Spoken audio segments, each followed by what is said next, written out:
وأشهد أن لا إله إلا الله وحده لا شريك له وأشهد أن سيدنا وسندنا وطبيب قلوبنا وحبيب ربنا ومولانا محمدا عبده ورسوله صلى الله تعالى عليه وعلى آله وسلم تسليما كثيرا أما بعد فأعوذ بالله من الشيطان الرجيم بسم الله الرحمن الرحيم قل يا عبادي الذين أسرفوا على أنفسهم لا تقنطوا من رحمة الله إن الله يغفر الذنوب جميعا إنه هو الغفور الرحيم وقال تعالى في آية أخرى إلا من تاب وآمن وعمل عملا صالحا فأولئك يبدل الله سيئاتهم حسنات وكان الله غفورا رحيما وقال تعالى في آية أخرى إنما التوبة على الله للذين يعملون السوء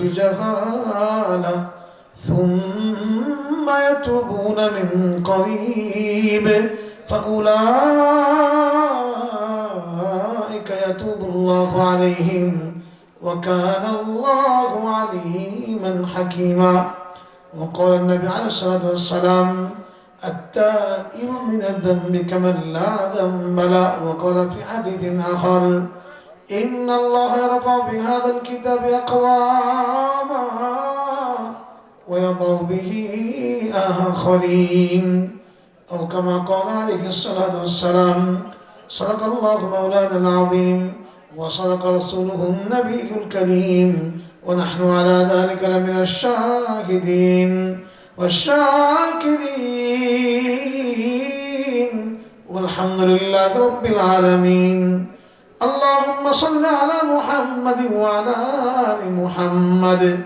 كما صليت على إبراهيم وعلى آل إبراهيم إنك حميد مجيد اللهم بارك على محمد وعلى آل محمد كما باركت على إبراهيم وعلى آل إبراهيم إنك حميد مجيد أستغفر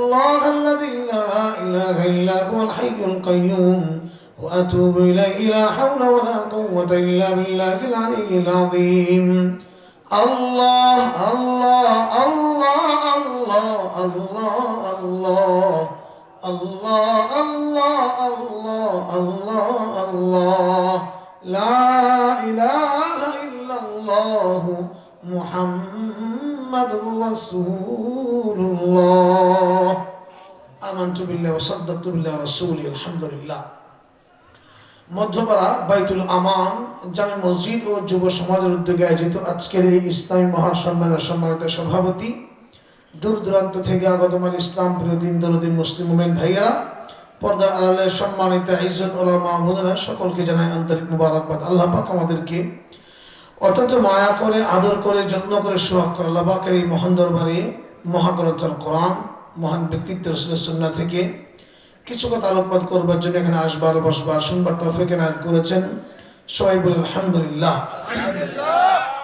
মুহতারাম হাজিরিন, আপনারা মাগরিবের পর থেকে দীর্ঘ সময় যাবত কোরআন এবং হাদিস থেকে গুরুত্বপূর্ণ কথাগুলো শুনছিলেন। আমার পূর্বে এদেশের সুনামধন্য প্রখ্যাত ওলামায়ে কেরাম আলোচনা করেছেন।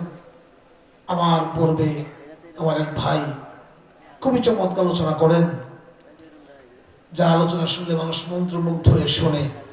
এনামুল কাইয়ুম বেশি আলোচনা করেছেন। এর পূর্বে আমার আরেক ছোট ভাই, আমার একেবারে কাছে আমার আত্মীয়, আমার ছোট ভাই মুফতি হাবিবুল্লাহ খান মাদানী আলোচনা করেছেন। এর পূর্বে আমার আরেক ছোট ভাই আব্দুল মুক্তাদির আল হাক্কানি আলোচনা করেছেন। অনেকেই চমৎকার চমৎকার আলোচনা করেছেন। মোটামুটি কোরআন হাদিসের সার নির্যাস যেগুলো এক বাকি জীবন, আমি যদি বলি ভুল হবে না, বাকি জীবন চলার জন্যে যেই কথাগুলো দরকার ছিল আলহামদুলিল্লাহ হয়ে গেছে। ঠিক কিনা বলেন? সব হয়ে গেছে, আর নতুন করে আলোচনা করার কোনো দরকার নাই। ঠিক কিনা বলেন? জীবন সেন্টার করার দরকার তো নাই, নাকি দোয়া করা যায় নাকি? আপনি তো জি করেন, আপনারা জি আর লাগবে, আপনি তো করেন জি। আচ্ছা আপনি শুরু নাকি? আচ্ছা আলহামদুলিল্লাহ। দেখলাম টেস্ট করে আপনারা পরীক্ষা পাস করেন না ফেল করেন, মাশাআল্লাহ মাশাআল্লাহ। মোহতারাম হাজিরিন, আপনি তো জি কইছেন, চিন্তা করছেন সুযোগ তো পাইছি আমি, তাই নাকি? আজকে যাওয়া যাবে নাকি? আজকে সারা আচ্ছা আলহামদুলিল্লাহ বেড়া দিবেন নাকি? মাশাআল্লাহ আলহামদুলিল্লাহ। এবার মুসল্লি দরকার, বেড়া দিব যাইবার দিতে না, আমিও দেখবার চাই কতক্ষণ থাকবেন আপনারা ইনশাআল্লাহ। আলহামদুলিল্লাহ গরম মুসল্লি। মোহতারাম হাজিরিন, আপনাদেরকে দুটো সুসংবাদ শুনে আমি আলোচনা শুরু করি। হ্যাঁ, যদি আপনারা শুনতে চান তাইলে শুনবেন আপনারা। আমার একটা সুসংবাদ এবং দুঃসংবাদ, আপনাদের দুইটা সুসংবাদ আমি আলোচনা শুরু করতে চাই। এক নাম্বার, আগে আমি আমার পরিচয় দেই, এরপরে আমি আপনাদের পরিচয় দেই। আপনারা কারা এটা বুঝলে জানলে আপনাদের আলোচনা শুনতে মজা লাগবে। আর আমি কি, আমার পরিচয়টা দেই। প্রথমত আমি একজন বক্তা, ঠিক কিনা বলেন? আমি জুব্বা পাগড়ি পরে এসেছি, আমাকে দেখতে মাশাআল্লাহ মনে হচ্ছে বাপরে বাপ, চেয়ারে বসে আছি, এবং আমার যে দাম আর মান, আসার পরে মুরগি গরু খাওয়া রাখছে না আমাদের এলাকার মানুষ, এবং চা বলতে এসে পড়ে, তেমন আমার একটা ডিমান্ড আছে আলাদা, ঠিক কিনা বলেন? আমি হলাম এদেশের বক্তা এবং একখান জামাইয়ের মধ্যে ভাবখানা আমার, ঠিক কিনা বলেন? আচ্ছা, তাহলে আমার পরিচয়। এখন আমার পরিচয় হলো আমি একজন বক্তা, এটা হলো আমার পরিচয়, আমার সুনাম এবং আজকের সুসংবাদ। কিন্তু আমার একটা দুঃসংবাদ আছে, সেটা হলো যে আমি যে আজকে আলোচনাটা করব আপনাদের সামনে, আমার সবচেয়ে বড় দুঃখের এবং ব্যর্থতার বিষয় হলো যদি আমার আলোচনা আপনারা 10 মিনিট পরে শুনে চলে যান, তাইলে আগামীতে বলবে হুজুর মাহফিল জমাইতে পারে নাই, দাওয়াত নাই। কথা পায় না? আগামীতে আপনারা আমার আর দাওয়াত দিবেন না, হুজুর মাহফিল জমাইতে পারে না, মানুষজন উঠে গেছে। ফলাফলটা কি? আমার পকেট আগামীতে ঠান্ডা থাকবে, গরম হবে না। কথা বুঝাতে পারলাম না? আগামীতে দাওয়াত দিলে পকেটটা গরম হইতো, কিন্তু দাওয়াত না দিলে পকেট ঠান্ডা। তাহলে আমি মাথায় খুব টেনশন নিয়ে কাজ করতেছি, লোক যদি জায়গা তাহলে তো মাহফিল বন্ধ আগামীতে আমার। হ্যাঁ, লোক থাকলে আবার দাওয়াত পাওয়ার একটা সম্ভাবনা আছে, পকেটটাও ভরার সম্ভাবনা আছে। এটা হলো আমার পরিচয় একটা বললাম। এখন আরেকটা কথা হলো, আপনারা যদি জানগা তাহলে আমার এতটুকু লস হবে, আগামীতে একটা দাওয়াত করবে, একটা দাওয়াত কমলে এই দাওয়াতটা কমে গেল, একটা লস। কিন্তু এই দাওয়াতটা কমলে আর একখান থেকে হইতেও পারে। কথা কয় না? এখান থেকে দাওয়াত দিলেন না, আমি কিছু পাইলাম না, পকেট গরম হলো না, আর এক জায়গাতে হলে হতেও পারে। তার মানে একখান দিয়ে লস আর একখান দিয়ে লস নাও হইতে পারে। এটা হলো আমার জায়গায় আমি ক্লিয়ার করলাম। কিন্তু আমার একটা বড় দুঃসংবাদ হলো, আজকে আমি বয়ান আপনাদের কাছে করব, যদি সঠিক বয়ান না করতে পারি, হক কথা বলতে না পারি, আপনাদের জন্য কার্যকরী উপযোগী আমল আমি নিজে করি এমন কথা না বলি, কালকে আমাদের মাঠে আল্লাহ আমার জিহ্বাটা কেটে 1 নম্বরে আমার জাহান্নামে দিয়ে পরে আপনাদেরকে দিবে। এটা সবচেয়ে বড় দুঃসংবাদ, ব্যর্থতা, সবচেয়ে বড় টেনশনের কারণ। দিন থেকে কথা বললাম, যদি আমার কথা ফাঁক ফোকর থাকে, আমি আপনাদেরকে হেদায়েতের জন্য কথা না বলি, পকেট ভারী করার নিয়তের সময় গুইনা গুইনা কথা বলি, কালকে আমাদের মাঠে 1 নম্বরে আমার জাহান্নামে দিয়ে জিহ্বাটা কাটা হবে।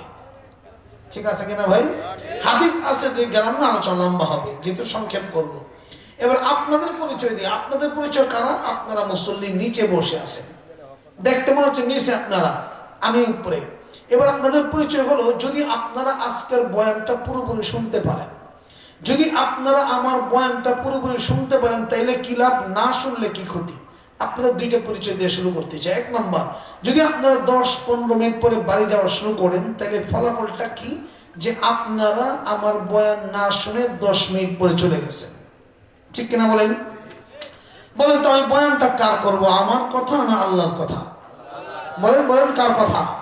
যদি আপনারা 10 মিনিট পরে চলে যাওয়া শুরু করেন, তার মানে হলো আপনারা আল্লাহর কথারে মাইনাস আর বুড়ো আঙ্গুল দেখায় চলে গেলেন। তার মানে কি, আপনারা আল্লাহর কথারে বুড়ো আঙ্গুল দেখানোর কারণে আপনারা মুনাফিকের খাতায় নাম লেখাইলেন। বলেন বলেন বলেন।